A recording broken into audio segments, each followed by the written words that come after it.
Classic. Wild again, gate dancer, Sargal in between them. Ferdinand has the lead. Alijiba, but by return. Sunday silence, a threatening presence on the outside. AP Indy is finding his best stride.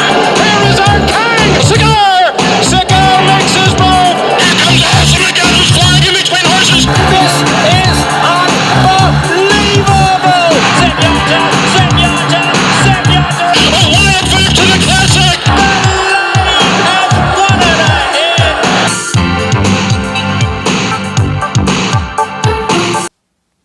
Courtland Simmons with you here at the CS Racing Report with the Breeders' Cup 2020 recap. Let's quickly kick into the action of what was an amazing 2 days of World Thoroughbred Championship racing, headlined by BRAD H.COX winning 4 races. During the 2-day event, he ties Dick Mandella's record in 2003 at Santa Anita, in which Mandella won 4 times when it was only a 1-day event, winning 4 of the 8 races. But still, even with the extra opportunities, you're less than likely to have horses in each of the races. And when you do have entrants in the Breeders' Cup, you got to have the horses, number 1. Number 2, you got to have the horsepower. Number 3, BRAD H.COX certainly did, and he registered 4 wins. Bob Baffert had 2 wins and a second, even though he disappointed. His horses disappointed in the juvenile races. There were some jockeys that moved themselves up into star status. Pierre Charles Boudreau, for those of you who don't know him well. Domestically, he had 2 replacement mounts in which riders, due to the COVID, couldn't come over. He replaced those riders and won his first 2 Breeders' Cup races. Joel Rosario, who's very well known, got 2 wins, as did Florent Giroux, including the distaff with Monomoy Girl, a Horse of the Year candidate. And then Luis Saez elevated himself into star status, winning 1 race, posting 3 seconds, 2/3, and 1/4. A very, very nice series of results for him. In terms of the riders in the Breeders' Cup, Johnny Velasquez, Hall of Famer, of course, won 2 races with Gamine and the Classic, winning his first Classic with Authentic, which leads me into some of the award or championship ramifications of these Breeders' Cup races. There are a lot of pseudo championship races that really don't have tremendous impact, and others that are going to be quite significant in the voting. Essential Quality pretty much has wrapped up the 2-year-old male division. The females, with VQuiz's win, probably it's still open to debate, as there are a couple big events still left before the calendar year expires.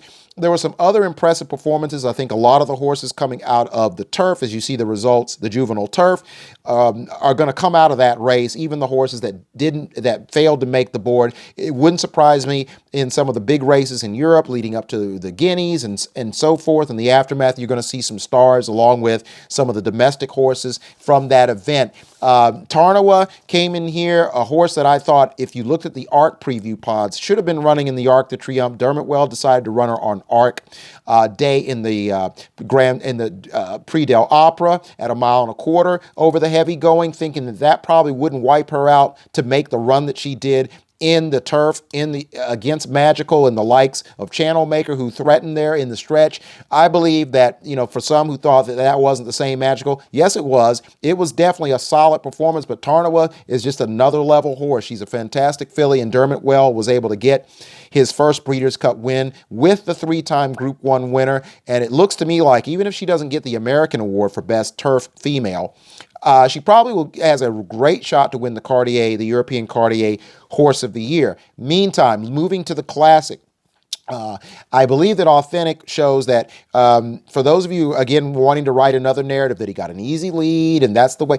When you have speed, it's a weapon. As Bob Baffert said back in the day, do you go with the speed horse, or do you run the risk of biting the bullet in the stretch? And I think, as I said in the preview pod, there was a good chance that a lot of folks with that $6 million purse weren't going to go after Authentic, and even the ones that thought about it may have gotten outrun by. They didn't want to take the chance of being outrun by him, because I do believe he does have the kind of speed some horses can't go with. And even if you don't completely subscribe to that, one thing that I do believe a lot of people thought, once again, doubting him one more time, is that he was going to bounce from the Preakness Stakes. That did not happen. If anything, it tightened up the screws for him.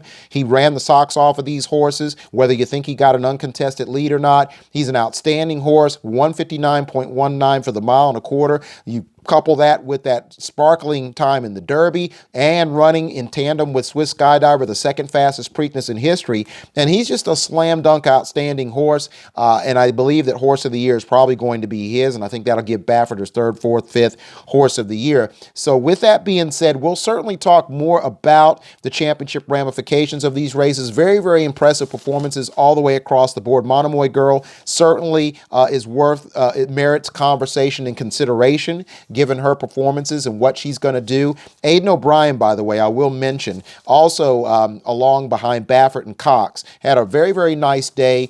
He had 4 second-place finishes to go along with, of course, the one win in which he had a 1-2-3 sweep with Order of Australia and his other 2 entrants. Order of Australia is partially owned by his wife, Anne-Marie. So that also was one of the highlights of the Breeders' Cup, especially if you played those, any of those horses or all 3. Somebody got paid. But in the meantime, we'll talk more about Authentic and some of the other championship contenders in the aftermath of the Breeders' Cup World Thoroughbred Championships right here at the CS Racing Report.